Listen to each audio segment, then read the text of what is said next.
Where are you going? Where have you been? By Joyce Carol Oates. To Bob Dylan. Her name was Connie.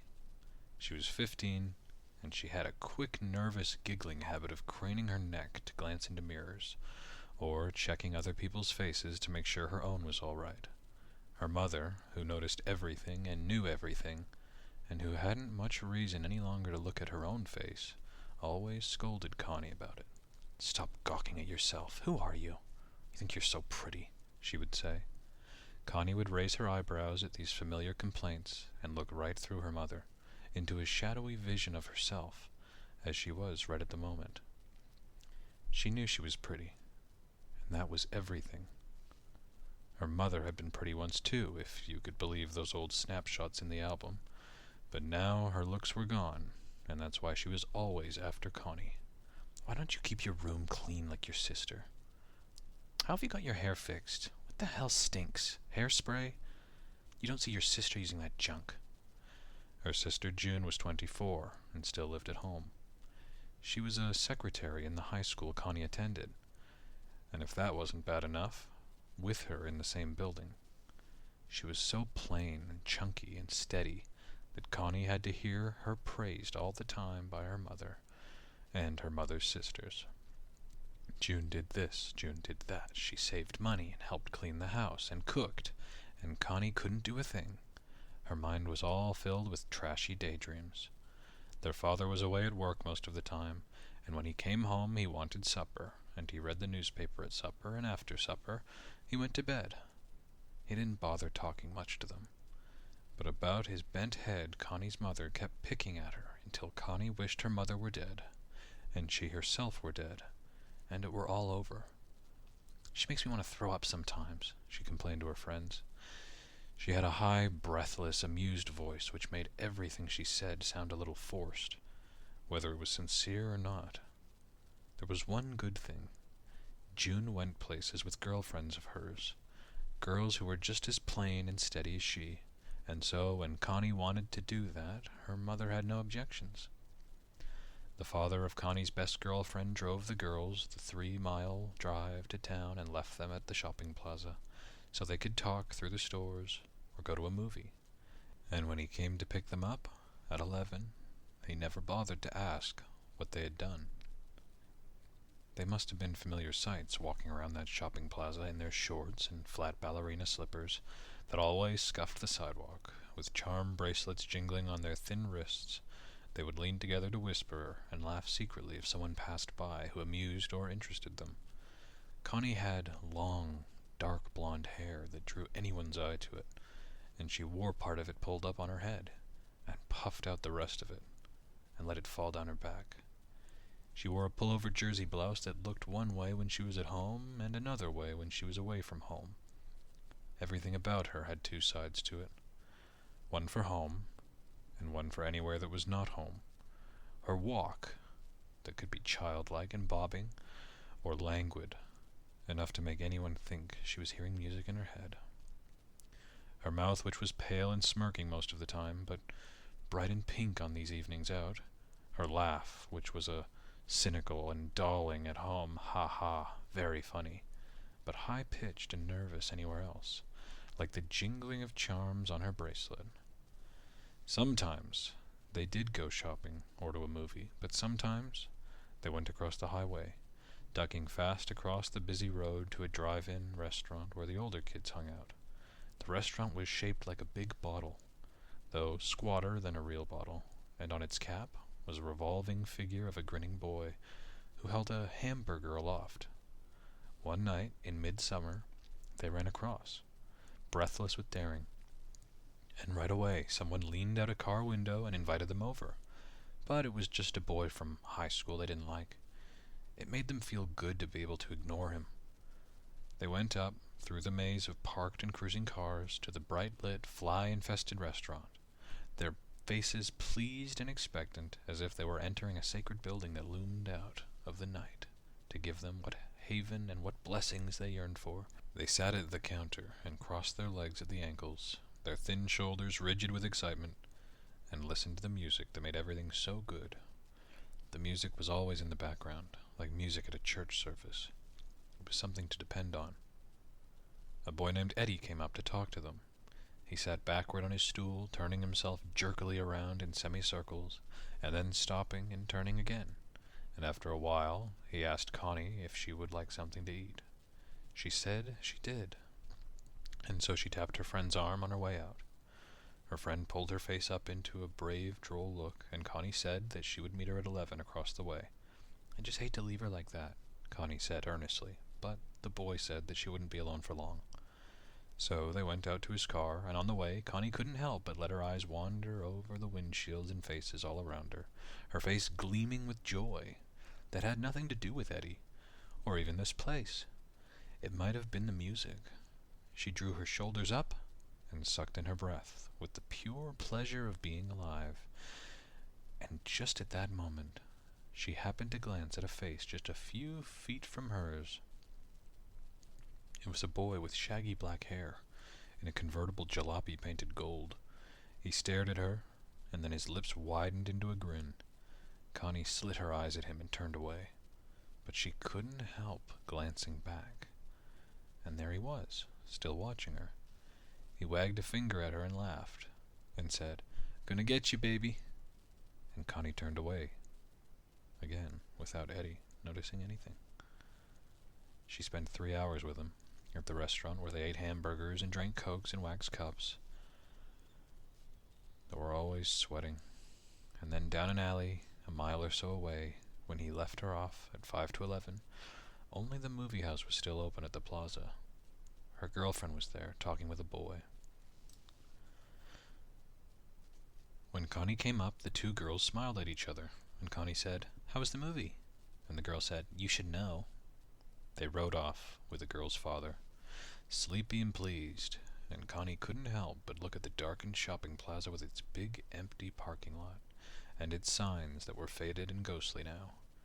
And over at the drive-in restaurant, where cars were still circling tirelessly, she couldn't hear the music at this distance. The next morning, June asked her how the movie was, and Connie said, "So-so." She and that girl, and occasionally another girl, went out several times a week that way, and the rest of the time Connie spent around the house. It was summer vacation, getting in her mother's way and thinking, dreaming about the boys she met.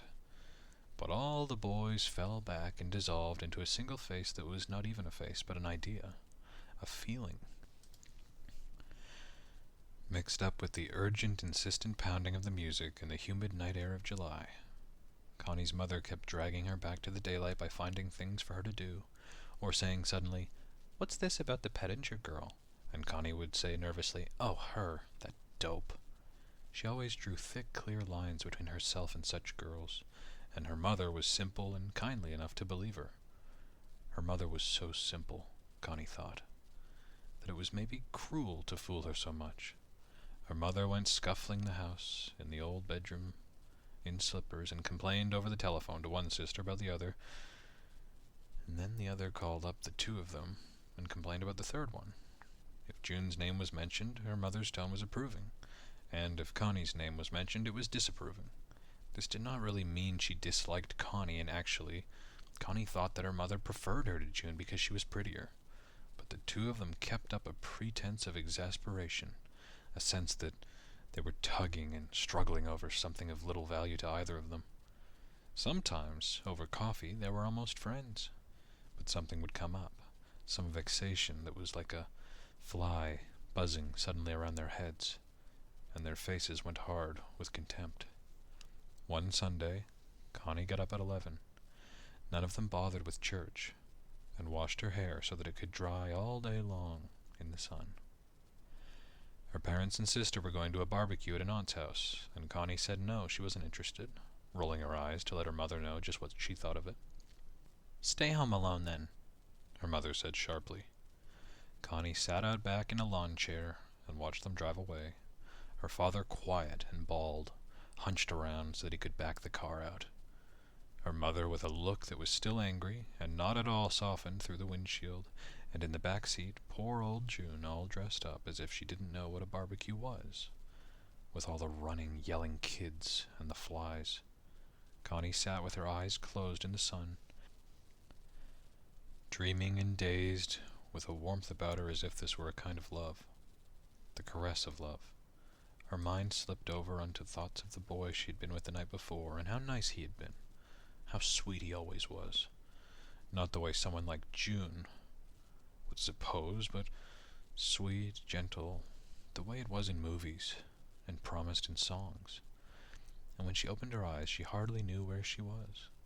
The backyard ran off into weeds and a fence line of trees behind it. The sky was perfectly blue and still. The asbestos ranch house that was now 3 years old startled her. It looked small. She shook her head as if to get awake. It was too hot.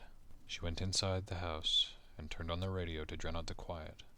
She sat on the edge of her bed, barefoot, and listened for an hour and a half to a program called XYZ Sunday Jamboree, record after record of hard, fast, shrieking songs she sang along with, interspersed by exclamations from Bobby King. "And look here, you girls at Napoleon's. Son and Charlie want you to pay real close attention to this song coming up." And Connie paid close attention herself, bathed in a glow of slow-pulsed joy that seemed to rise mysteriously out of the music itself and lay languidly about the airless little room, breathed in and breathed out with each gentle rise and fall of her chest. After a while, she heard a car coming up the drive. She sat up at once, startled because it couldn't be her father so soon. The gravel kept crunching all the way in from the road. The driveway was long, and Connie ran to the window. It was a car she didn't know. It was an open jalopy, painted a bright gold that caught the sunlight opaquely. Her heart began to pound, and her fingers snatched at her hair, checking it. She whispered, "Christ, Christ," wondering how bad she looked. The car came to a stop at the side door, and the horn sounded 4 short taps, as if this were a signal Connie knew. She went into the kitchen and approached the door slowly, then hung out the screen door, her bare toes curling down off the step. There were 2 boys in the car, and now she recognized the driver. He had shaggy, shabby black hair that looked crazy as a wig, and he was grinning at her. "I ain't late, am I?" he said. "Who the hell do you think you are?" Connie said. "Told you I'd be out, didn't I?" "I don't even know who you are." She spoke sullenly, careful to show no interest or pleasure, and he spoke in a fast, bright monotone. Connie looked past him to the other boy, taking her time. He had fair brown hair with a lock that fell onto his forehead. His sideburns gave him a fierce, embarrassed look, but so far he hadn't even bothered to glance at her. Both boys wore sunglasses. The driver's glasses were metallic and mirrored everything in miniature. "You want to come for a ride?" he said. Connie smirked and let her hair fall loose over one shoulder. "Don't you like my car? New paint job," he said. "Hey." "What?" "You're cute." She pretended to fidget, chasing flies away from the door. "Don't you believe me or what?" he said. "Look, I don't even know who you are," Connie said in disgust. "Hey, at least got a radio, see? Mine's broke down." He lifted his friend's arm and showed her the little transistor the boy was holding, and now Connie began to hear the music. It was the same program that was playing inside the house. "Bobby King," she said. "I listen to him all the time. I think he's great."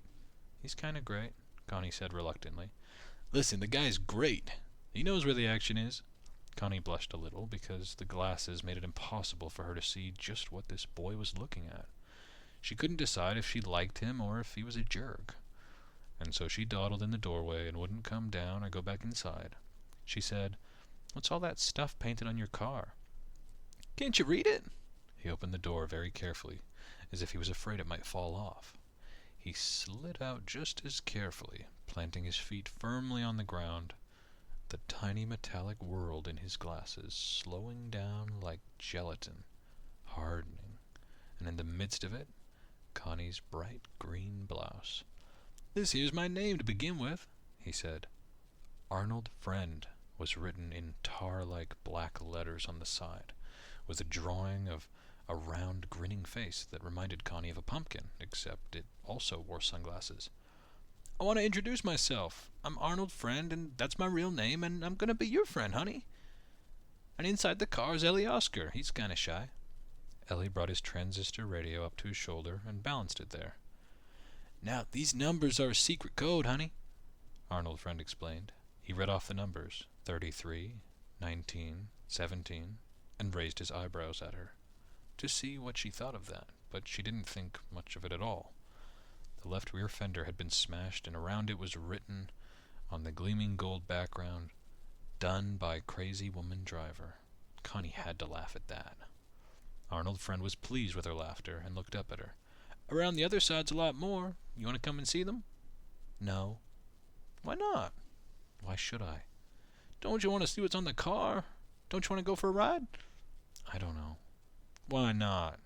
I've got things to do. Like what? Things. He laughed, as if she had said something funny. He slapped his thighs. He was standing in a strange way, leaning back against the car as if he were balancing himself. He wasn't tall, only an inch or so taller than she would be if she came down to him. Connie liked the way he was dressed, which was the way all of them dressed. Tight faded jeans stuffed into black scuffed boots, a belt that pulled his waist in and showed how tan he was, and a white pullover shirt that was a little soiled and showed the hard, small muscles of his arms and shoulders. He looked as if he probably did hard work, lifting and carrying things. Even his neck looked muscular. And his face was a familiar face somehow.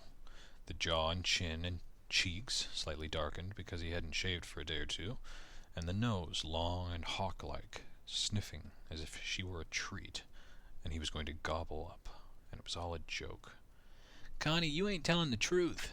This is your day set aside for a ride with me, and you know it, he said, still laughing. The way he straightened and recovered from his fit of laughing showed that it had been all fake. How do you know what my name is? She said suspiciously. It's Connie. Maybe and maybe not. I know my Connie, he said, wagging his finger. Now she remembered him even better, back at the restaurant, and her cheeks warmed at the thought of how she sucked in her breath just at the moment she passed him, how she must have looked to him, and he had remembered her. Ellie and I come out here especially for you, he said. Ellie can sit in the back. How about it? Where? Where what? Where are we going? He looked at her. He took off the sunglasses, and she saw how pale the skin around his eyes was, like holes that were not in shadow, but instead in light. His eyes were like chips of broken glass that catch the light in an amiable way. He smiled. It was as if the idea of going for a ride somewhere, to some place, was a new idea to him. Just for a ride, Connie, sweetheart. I never said my name was Connie, she said. But I know what it is. I know your name and all about you. Lots of things, Arnold Friend said. He had not moved yet, but stood still leaning back against the side of his jalopy. I took a special interest in you. Such a pretty girl. And found out all about you, like I know your parents and sister are gone somewheres, and I know where and how long they're going to be gone, and I know who you were with last night, and your best girlfriend's name is Betty, right? He spoke in a simple, lilting voice, exactly as if he were reciting the words to a song. His smile assured her that everything was fine. In the car, Ellie turned up the volume on his radio and did not bother to look around at them. Ellie can sit in the back seat, Arnold Friend said. He indicated his friend with a casual jerk of his chin, as if Ellie did not count and she should not bother with him. How'd you find out all that stuff? Connie said. Listen, Betty Schultz and Tony Fitch and Jimmy Pettinger and Nancy Pettinger, he said in a chant. Raymond Stanley and Bob Hutter. Do you know all those kids? I know everybody. Look, you're kidding. You're not from around here. Sure. But how come we never saw you before? Sure you saw me before, he said. He looked down at his boots as if he were a little offended. You just don't remember. I guess I'd remember you, Connie said. Yeah? He looked up at this, beaming. He was pleased. He began to mark time with the music from Ellie's radio, tapping his fist lightly together. Connie looked away from his smile to the car, which was painted so bright it almost hurt her eyes to look at it. She looked at that name, Arnold Friend. and up at the front fender was an expression that was familiar. Man the flying saucers. It was an expression kids had used the year before, but didn't use this year. She looked at it for a while as if the words meant something to her that she did not yet know. "What are you thinking about, huh?" Arnold Friend demanded. "Not worried about your hair blowing around in the car, are you?" "No." "You think maybe I can't drive good?" "How do I know?" "You're a hard girl to handle. How come?" he said. "Don't you know I'm your friend? Didn't you see me put my sign in the air when you walked by?" "What sign?" "My sign." And he drew an X in the air, leaning out toward her. They were maybe 10 feet apart. After his hand fell back to his side, the X was still in the air, almost visible. Connie let the screen door close and stood perfectly still inside it, listening to the music from her radio and the boys blend together. She stared at Arnold Friend. He stood there so stiffly relaxed, pretending to be relaxed, with one hand idly on the door handle as if he were keeping himself up that way, and had no intention of ever moving again. She recognized most things about him, the tight jeans that showed his thighs and buttocks, and the greasy leather boots, and the tight shirt, and even that slippery, friendly smile of his, that sleepy, dreamy smile that all the boys used to get across ideas they didn't want to put into words. She recognized all this, and also the sing-song way he talked, slightly mocking, kidding, but serious and a little melancholy. And she recognized the way he tapped one fist against the other in homage to the perpetual music behind him. But all these things did not come together. She said suddenly, "Hey, how old are you?" His smile faded. She could see then that he wasn't a kid. He was much older, 30, maybe more. At this knowledge her heart began to pound faster. "That's a crazy thing to ask. Can't you see I'm your own age?" "Like hell you are." "Or maybe a couple years older." "I'm 18. 18, she said doubtfully. He grinned to reassure her, and the lines appeared at the corners of his mouth. His teeth were big and white. He grinned so broadly his eyes became slits, and she saw how thick the lashes were, thick and black as if painted with a black tar-like material. Then he seemed to become embarrassed, abruptly, and looked over his shoulder at Ellie. "Him? He's crazy," he said. "Ain't he a riot? He's a nut, a real character." Ellie was still listening to the music. His sunglasses told nothing about what he was thinking. He wore a bright orange shirt unbuttoned halfway to show his chest, which was a pale, bluish chest and not at all muscular like Arnold Friend's. His shirt collar was turned up all around, and the very tips of the collar pointed out past his chin as if they were protecting him. He was pressing the transistor radio up against his ear and sat there in a kind of daze, right in the sun. "He's kind of strange," Connie said. "Hey, she says you're kind of strange." "Kind of strange," Arnold Friend cried. He pounded on the car to get Ellie's attention. Ellie turned for the first time, and Connie saw with shock that he wasn't a kid either. He had a fair, hairless face. Cheeks reddened slightly, as if the veins grew too close to the surface of his skin. The face of a 40-year-old baby. Connie felt a wave of dizziness rise in her at this sight, and she stared at him, as if waiting for something to change, the shock of the moment. Make it all right again. Ellie's lips kept shaping words, mumbling along with the words blasting in his ear. "Maybe you'd two better go away," Connie said faintly. "What?" "How come?" Arnold Friend cried. "We came out here to take you for a ride. It's Sunday." He had the voice of the man on the radio now. It was the same voice, Connie thought. "Don't you know? It's Sunday, and honey, no matter where you are or who you were with last night, today you're with Arnold Friend, and don't you forget it. Maybe you better step out here," he said.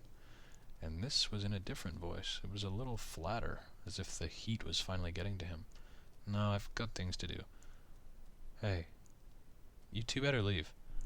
"We ain't leaving until you come with us." "Like hell I am." "Connie, don't fool around with me." I mean, don't fool around," he said, shaking his head. He laughed incredulously. He placed his sunglasses on top of his head, carefully, as if he were indeed wearing a wig. and brought the stems down behind his ears. Connie stared at him, another wave of dizziness and fear rising in her, so that for a moment he wasn't even in focus but was just a blur, standing there against his gold car, and she had the idea that he had driven up the driveway all right, but had come from nowhere before that and belonged nowhere, and that everything about him, and even the music that was so familiar to her, was only half real. If my father comes and sees you... He ain't coming. He's at a barbecue. How do you know that? Tilly's, right? Right now they're drinking, sitting around, he said vaguely, squinting as if he were staring all the way to town and over to Aunt Tilly's backyard. Then the vision seemed to get clear, and he nodded energetically. Yes, sitting around. There's your sister in a blue dress, huh? And high heels, the poor sad bitch. Nothing like you, sweetheart. And your mother's helping some fat woman with the corn. They're cleaning the corn, husking the corn. What fat woman? Connie cried. How do I know what fat woman? I don't know every goddamn fat woman in the world. Arnold Friend laughed. Oh, that's Mrs. Hornby. Who invited her? Connie said. She felt a little light-headed. Her breath was coming quickly. She's too fat. I don't like 'em fat. I like them the way you are, honey, he said, smiling sleepily at her. They stared at each other for a while, through the screen door. He said softly, Now what you're gonna do is this. You're gonna come out that door, you're gonna sit up front with me, and Ellie's gonna sit in the back. Hell with Ellie, right? This isn't Ellie's date. You're my date. And I'm your lover, baby. What? You're crazy. Yes, I'm your lover. You don't know what that is, but you will, he said. I know that too. I know all about you. But look, it's real nice, and you couldn't ask for nobody better than me or more polite. I always keep my word. I'll tell you how it is. I'm always nice at first, the first time. I'll hold you so tight, and you won't think you have to try to get away or pretend anything, because you'll know you can. And I'll come inside you where it's all secret, and you'll give in to me, and you'll love me. Shut up, you're crazy, Connie said. She backed away from the door. She put her hands against her ears as if she'd heard something terrible, something not meant for her. People don't talk like that. You're crazy, she muttered. Her heart was almost too big now for her chest, and its pumping made sweat break out all over her. She looked out to see Arnold Friend pause, and then take a step toward the porch, lurching. He almost fell, but like a clever drunken man, he managed to catch his balance. He wobbled in his high boots and grabbed hold of one of the porch posts. Honey, he said, you still listening? Get the hell out of here. Be nice, honey. Listen. I'm going to call the police. He wobbled again, and out of the side of his mouth came a fast spat curse, an aside not meant for her to hear, but even this Christ sounded forced. Then he began to smile again. She watched this smile come, awkward, as if he were smiling from inside a mask. His whole face was a mask, she thought wildly, tan down onto his throat, but then running out, as if he had plastered makeup on his face, but had forgotten about his throat. Honey, listen. Here's how it is. I always tell the truth, and I promise you this. I ain't coming in that house after you. You better not. I'm going to call the police if you don't. Honey, he said, talking right through her voice. Honey, I'm not coming in there, but you are coming with me. You know why? She was panting. The kitchen looked like a place she had never seen before.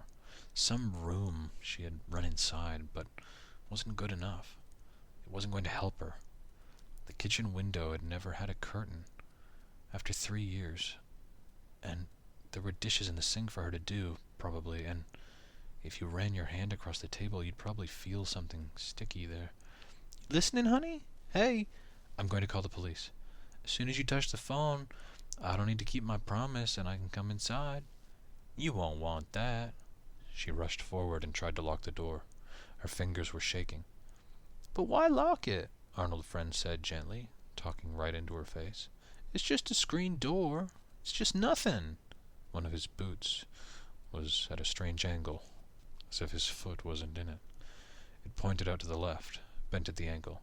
I mean, anybody can break through a screen door and glass and wood and iron and anything else if he needs to. Anybody at all. And especially Arnold Friend. If this place got lit up with fire, honey, you'd come running out into my arms, right into my arms and safe at home, like you knew I was your lover, and stop fooling around. I don't mind a nice shy girl, but I don't like no fooling around. Part of those words were spoken with a slight rhythmic lilt, and Connie somehow recognized them. The echo of a song from last year about a girl rushing into her boyfriend's arms and coming home again. Connie stood barefoot on the linoleum floor, staring at him. "What do you want?" she whispered. "I want you," he said. "What?" "Seen you on that night and thought, that's the one. Yes, sir. I never needed to look any more. But my father's coming back. He's coming to get me." "I had to wash my hair first," she spoke in a dry, rapid voice, hardly raising it for him to hear. "No, your daddy's not coming, and yes, you had to wash your hair, and you washed it for me. It's nice and shining and all for me. I thank you, sweetheart," he said, with a mock bow. But again he almost lost his balance. He had to bend and adjust his boots. Evidently his feet did not go all the way down. The boots must have been stuffed with something so that he would appear taller.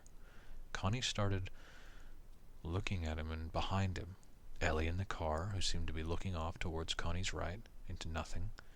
This Ellie said, pulling the words out of the air, one after the other, as if he was just discovering them. "You want me to pull out the phone?" "Shut your mouth and keep it shut," Arnold Friend said, his face red from bending over, or maybe from embarrassment because Connie had seen his boots. "This ain't none of your business." What are you doing? What do you want?" Connie said. "If I call the police, they'll get you. They'll arrest you." "Promise was not to come in unless you touch your phone. And I'll keep that promise," he said. He resumed his erect position and tried to force his shoulders back. He sounded like a hero in a movie, declaring something important. He spoke too loudly, and it was as if he were speaking to someone behind Connie. "I ain't made plans for coming in that house where I don't belong, but just for you to come out to me, the way you should. Don't you know who I am?" "You're crazy," she whispered. She backed away from the door, but did not want to go into another part of the house, as if this would give him permission to come through the door. You're crazy, Huh? What are you saying, honey?" Her eyes darted. They darted everywhere in the kitchen.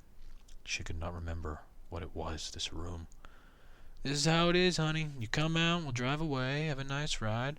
But if you don't come out, we're going to wait till your people come home, and then they're all going to get it. You want that telephone pulled out?" Ellie said, and he held the radio in his hands, as if without the radio the air was too much for him. "I told you shut up, Ellie," Arnold Friend said. "You're deaf. Got a hearing aid. All right? Fix yourself up.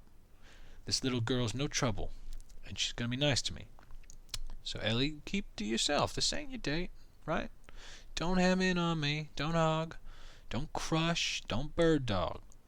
Don't trail me," he said in a rapid, meaningless voice, as if he were running through all the expressions he'd learned but was no longer sure which one of them was in style, then rushing on to new ones, making them up with his eyes closed.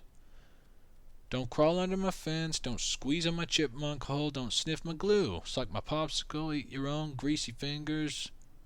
Keep it to yourself." He shaded his eyes and peered in at Connie, who was backed against the kitchen table. "Don't mind him, honey. He's just a creep. He's a dope, right? I'm the boy for you, and like I said, you come out here nice like a lady and give me your hand, and nobody else gets hurt. I mean, your nice old bald-headed daddy and your mommy and your sister in her high heels. Because, listen, why bring them into this?" "Leave me alone," Connie whispered. "Hey, you know that old woman down the road, the one with the chickens and stuff? You know her?" "She's dead." "Dead? What? You know her?" Arnold Friend said. "She's dead. Don't you like her? She's dead. She isn't here anymore. But don't you like her? I mean, you got something against her? Some grudge or something? Then his voice dipped as if he were conscious of a rudeness. He touched the sunglasses perched on top of his head as if to make sure they were still there. Now, you be a good girl. What are you going to do? Just 2 things, maybe 3, Arnold Friend said. But I promise it won't last long and you'll like me the way you get to like people you're close to. You will. It's all over for you here, so come on out. You don't want your people in any trouble, do you? She turned and bumped against a chair or something, hurting her leg, but she ran into the back room and picked up the telephone. Something roared in her ear, a tiny roaring, but she was so sick with fear that she could do nothing but listen to it. The telephone was clammy and very heavy, and her fingers groped down to the dial that were too weak to touch it. She began to scream into the phone, into the roaring. She cried out. She cried for her mother. She felt her breath start jerking back and forth in her lungs as if it were something Arnold's friend were stabbing her with again and again and again with no tenderness. A noisy, sorrowful wail rose out of her, like she was locked inside, the way she was locked inside this house. After a while she could hear again. She was sitting on the floor with her wet back against the wall. Arnold's friend was saying from the door, "That's a good girl. Put the phone back." She kicked the phone away from her.